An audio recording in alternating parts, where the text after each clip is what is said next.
Happy Friday, family, and welcome to our Boss Up Show presented by Hope TV. Listen, we are the House of Hope Atlanta. Dr. E. Dewey Smith Jr. is our pastor, and we believe that life with God is better in every way, every day. We also want to take a moment to thank our producer and assistant producer for making sure that we have these amazing guests. I promise you, tonight will not disappoint you. I want you to go on all of your social media platforms and share this video because what our guests are going to talk about tonight, it's something that anyone can glean from and be empowered from. So I want to start by introducing my co-host. She is actually one of our producers and she's a part of our marketing and media ministry. Listen, Boss Up family, I want you to welcome a legendary woman in her own right, Miss Lakeisha Paul. Say hello to Hi, everybody. everybody. How are you? In Hi, addition to everybody. my Hello, hello. yes, Hello. she's gonna introduce herself tonight. In addition to this amazing co-host, we have some very capable guests with us tonight. We have none other than Mr. Rashawn Tootle, who is a life coach who aims to empower and uplift others from through inspiring messages, merchandise, positive vibes, and conscious-led spiritual thoughts. Join me in welcoming for the first time Rashawn Tootle to Boss Up. Great day, great day. Thank you for having me. Such an honor. Looking forward to speaking more and loving with you all. We're honored to have you. In addition to Mr. Tootle, we have Chef Mark Phillips, who is an artist who stands on one principle or on this principle: art and food are one in the same. He fine tuned his culinary skills at Johnson and Wales University in North Miami, Florida. So, to our Florida viewers, we have somebody from Miami tonight. And he also obtained his associate's degree in culinary arts and a bachelor's degree in food service management. So, if you would, Chef Mark, say hello to the Boss Up family tonight. Hello, everyone at the Boss Up family. I'm so happy to join you guys on this wonderful evening. I'm looking forward to indulging more conversations with you guys. So, I want to introduce our topic. Tonight, we're going to talk about business and its intersection with the Black Lives Matter movement. And I want to give us a little information for those who are not familiar with the tenets of the Black Lives Matters movement, not the organization, not the statement, but the movement in itself. This movement is dedicated to establishing norms, legislation, and systems around valuing Black lives in an effort to recognize the sanctity and the beauty of Black and Brown bodies. And so we're going to talk about how that movement intersects with business. So let's start with you, Rashawn. I want to ask you a question about yourself because our viewers want to know you, not just what you think, but they want to know a little bit about you. So, what would you say is your specialty or niche as a life coach? What is your unique quality? That's a great question. So the way that the business is set up, we start off by having a systematic approach into inspiring thyself so that we can find or have more of the self-discovery to what a lot of us may not know how to identify. It's just how to identify ourselves and how to learn how to channel and tune in and tap into that highest version of ourselves. The next specialty is not only that we want to inspire that person, but we want to create some type of economical, financial vehicle so that they can, of course, make some money. Me, myself, I grew up in a single family household with just my mother, and I always understood the importance of entrepreneurship and, just creating that additional stream of income. And next would be some form of insurance as far as what the specialty is. So to inspire, to find a way to make some income, which we have proposed, and to cover with insurance. And I think that's real important, especially in our Black community, Black and Brown community. I, I love it. I love it. So, I want to pose the same question to you, Chef Mark. We already know that you see food and art as one and the same. But what is your unique quality that you bring to your industry, to culinary arts? My unique quality is food brings people together.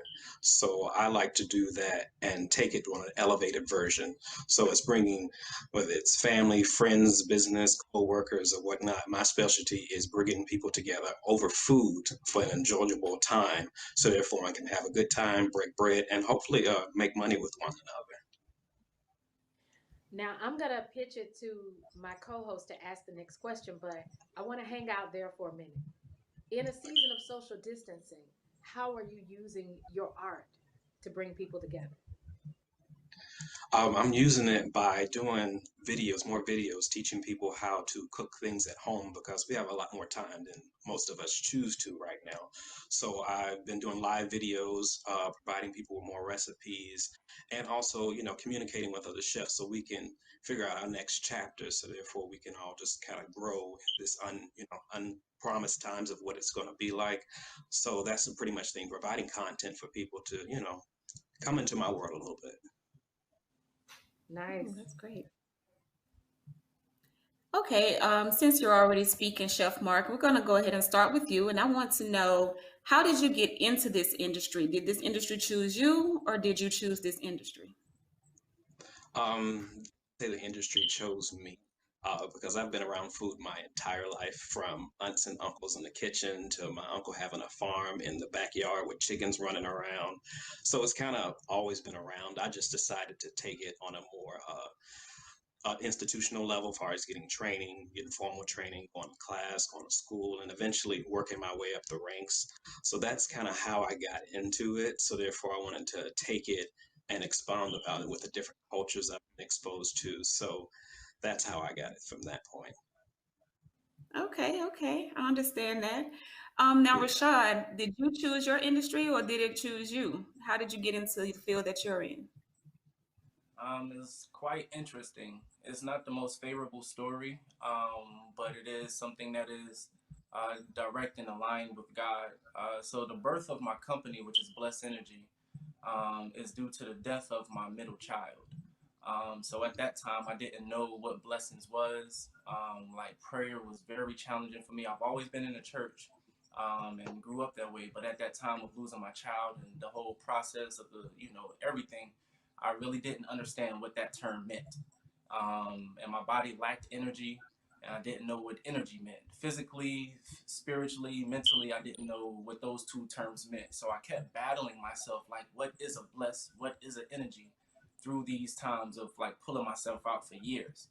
Um, and God turned my misery into a ministry in a sense, to where now we're kind of redefining what these two terms mean, which is our first step in our systematic approach in identifying thyself. Because essentially we think bless just means bless, but how often can we find separate words to like segment or find roots to that word, and like which would further build your vocabulary, your consciousness of thyself. Mm, So that's something that I had to do to pull myself out of this rut that I was in. So it was something that I did not choose. And it was something that was, led on my heart and on my soul. And we've individuals have lost children before, but we all deal with it differently. And God has a different message for each person. And this is how mine came out. So, yeah. So if okay. you're just joining us, I mean, if you're just joining us, these guests are already blessing us. I heard Rashawn say, you have to turn your misery into ministry. That's tweetable, family.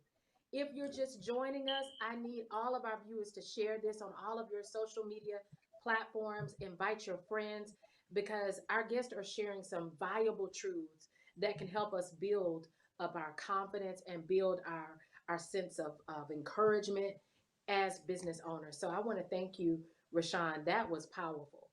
Thank Um, now, Lakeisha, we've been talking a little bit. We've been vibing a little bit and talking about how we experience being Black in America, how that takes on many different shades. It takes on many different connotations depending on your social location, how you were raised. I mean, we experience this whole thing of being Black in America in so many ways. So I want to start with you, Chef Mark. What do you think it means to say Black Lives Matter as an African American male entrepreneur? What does that statement mean to you? The Black Lives Matter statement means I'm important and I'm valued. And unfortunately, we have to say that due to everything that's going on. But that statement means that we, everyone that looks like me, every shade that comes in all beautiful forms that we have, we value. Our justice is of worthy, our existence is of worthy, and we are blessed, and we need other people to see exactly who we are, how we are, and in our best form and our best showing up in who we are and how we are. So that's what Black Lives Matter mean to me. I love it. When we show up, we're already worthy. And Correct. it's sad that we have to say it, but I think it's something that we need to train our young people and train those who are coming after us to understand when you show up, you are enough. Listen, we got to back up off of that. Let me go to Yeah. you, Rashawn. Talk to me. What does it mean? What does it mean to say Black Lives Matters in your experience?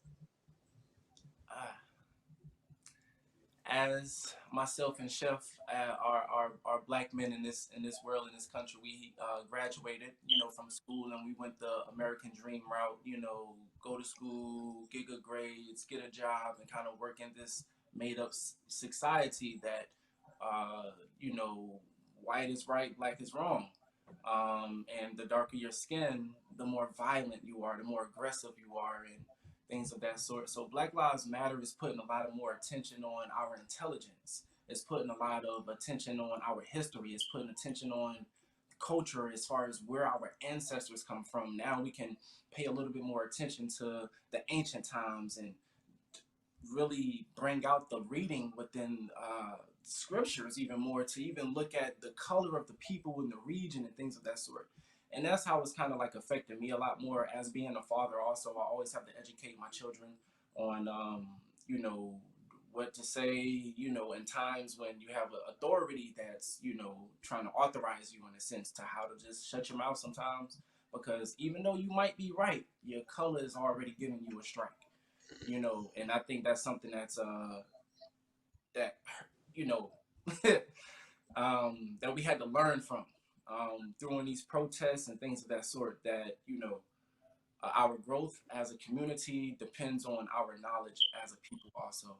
Um, and Mhm. Black Lives Matter is important. We come from the civil rights movement. We've had the Willie Lynch syndrome and things of that sort. So it's just about breaking the oppression that we've been going through as far as mentally, to believe that we're only three-fifths of a person, and like we're coming from a long trauma of not believing in ourselves. So Black Lives Matter is, hey young black boy, hey young black girl, you matter, regardless of what society may think, or regardless of what the color book is only giving you certain pictures of certain ethnicities. You are important. So I believe that Black Lives Matter is putting more substance into our country, so, in the world. Yeah. I love it. I love it. My co-host. I was just What? taken aback by that. That was deep. Thank you. So, as we all know, on Tuesday of this week was recognized as a day to support Black-owned businesses. What do you think us as a community can do to better support Black businesses in today's political and economic climate? Let's start with you, Rashad. Sure. And repeat it one more time for me so I could answer directly. What is it do you feel the Black community could do to better support Black businesses in today's political and economic climate? Hmm. To better support. Well, of course. We have to trust ourselves, and we have to support ourselves a lot more, and we have to circulate our dollar a lot more within our own community. It's been known that in the China community, the dollar circulates about 3 to 4 times before it leaves. In the Jewish community, it circulates about 3 to 4 times before it leaves.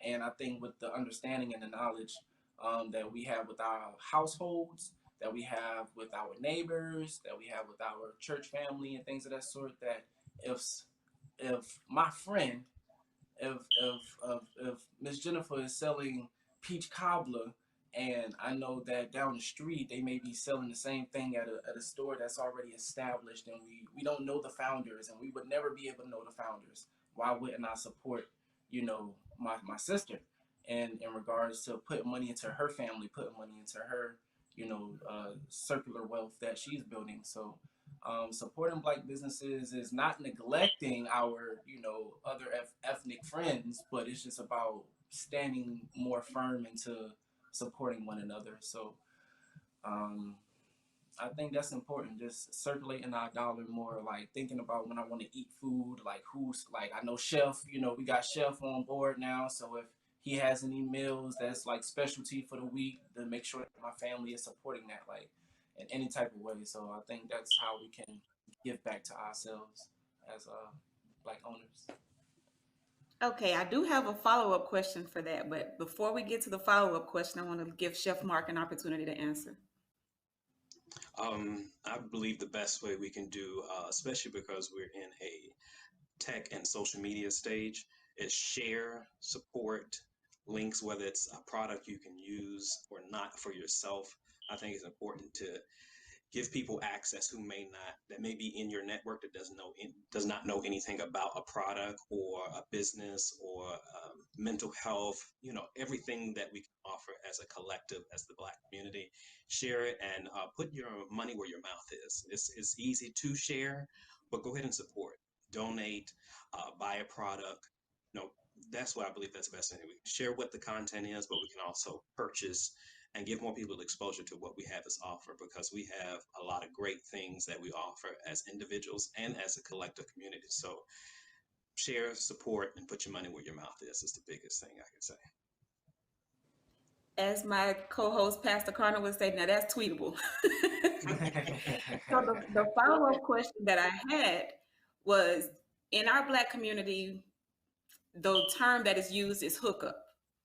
We always feel that if it's another brother or sister or person of color, that we're supposed to get some type of discount or a lower price than everyone else, which in terms is not fully supporting that black owned business. And I've also heard that the black businesses, the customer service or the quality of service is not as great as in other places. What would you say to someone that feels that way, Chef Mark?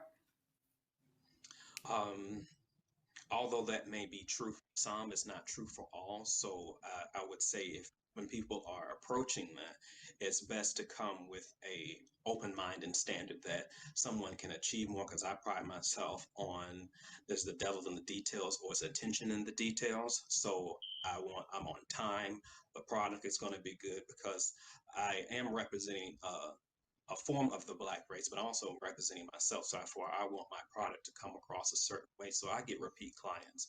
So it's doing all those things, showing up on time, having your meetings done correctly, making sure you're following up with customers. It's just those important details that spill over in corporate and individual world. So that is very important. And to break that stigma, we just have to show up and show out, for lack of better words. And therefore, we can break those molds, and therefore, it'll be easier for people to come to the next person, to the next business, so we continuously change the narrative of our own story.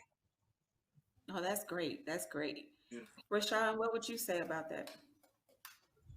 Just to piggyback, really, it's just a matter of changing our narrative and changing our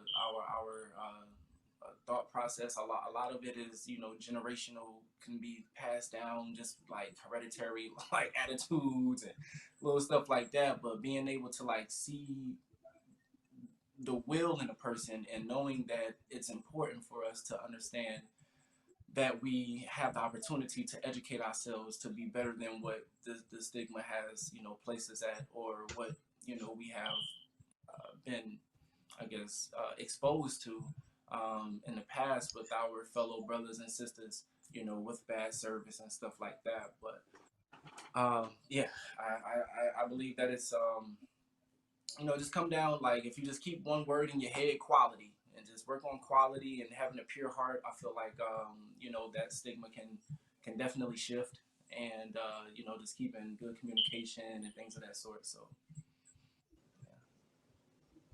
Okay. Pastor Carter, I'm going to go ahead and hand it over to you. Listen, I believe we could keep going on this one because you We guys could. are touching so many critical issues, but we only have 5 minutes. So I want to engage our audience really quickly. If you're watching right now and you've experienced any racial profiling as a business owner, like you show up and they ask, where's the owner? You know, if you've experienced anything like that, or if you've experienced any discrimination, trying to get a loan or trying to get support, I want you to say it in the comments and share your experience, or at least do a thumbs up to let us know that what we're talking about is relevant for where you are. So I wanted to just give our audience a moment to interact with us. But if we want to patronize your services, Rashawn, if somebody goes through something hard, and I want to definitely extend condolences for your loss, because no matter when a loss happens, it still hurts. So I just want to encourage you.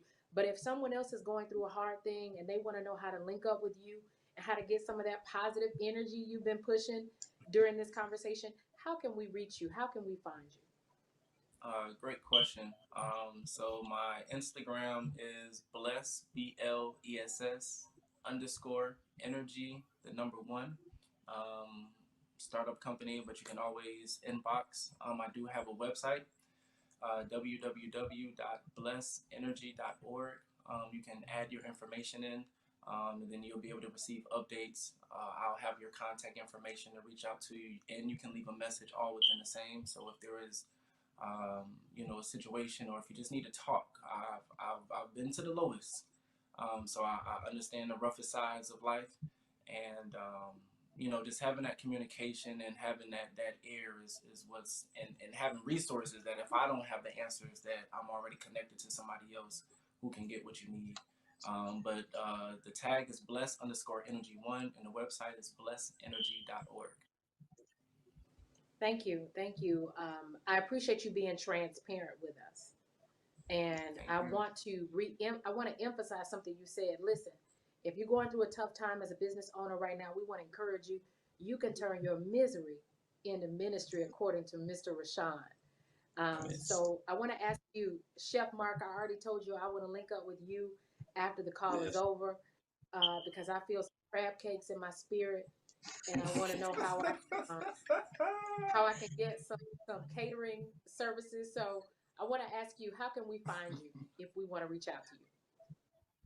You can always find me on Instagram. It's at Chef Southern Temp. The website is southerntemptation.com. No S on the end. Facebook is Southern Temptations. LinkedIn is Southern Temptations. Google is Southern Temptations or Chef Mark Phillips. All of those platforms are unified as one, so you can find me that way. And as far as catering, meal prep, ideas, how-tos, personal chef, a little bit of everything. If you want to know something, just feel free to ask me. And if you want to hire me, feel free to reach out to me. Awesome. So, Madam Co-host, Yes, ma'am. Lakeisha, listen, I really think we need to do this again. I was even enjoying your vibe on Boss Up tonight, and I hope you come back to share with us. So let me know if you think we should do this again. We'll talk about it after this episode.